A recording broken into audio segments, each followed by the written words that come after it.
Hi guys, hello guys, ituturo ko sa inyo paano mag-remove ng moderator.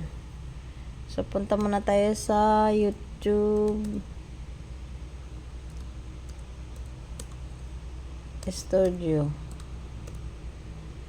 Ayan, YouTube Studio, click natin.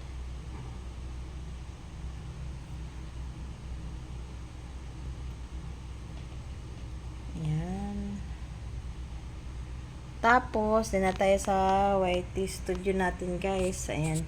Tapos, punta kaya sa setting. Ayan o. Ayan, setting. Tapos, community. Ayan. Click. Tapos, ayan, yung nakikita mo yung mga nandyan yan. X mo lang. Para yung X mo. Pwede naman dito yun siya guys, pero hindi siya gumagana yung remove all standard. Ay, tinatry ko siya kanina, ayaw.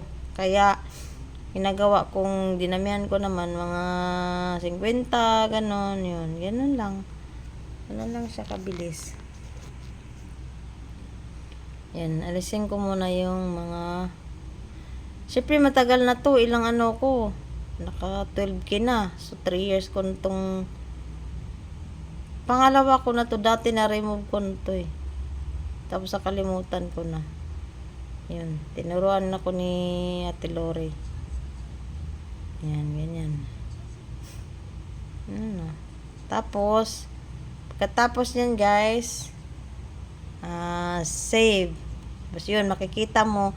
Tapos dito may nakalagay, ano, may nakalagay mamaya, ayan na, save setting. O, yun.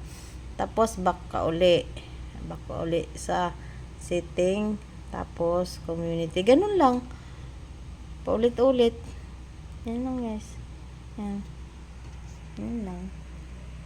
Sana may natutunan guys. Bye, thanks for watching. Yan na guys, wala na oh, nalinis na lahat.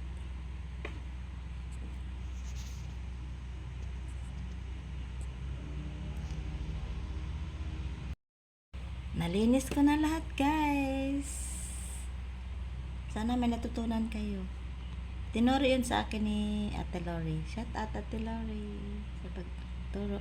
Pero actually guys, dati bago pa ako sa YT, tinuro na yan sa akin ni Kevin. Nakalimutan ko lang eh. Kasi ulyanin na. Okay guys, salamat.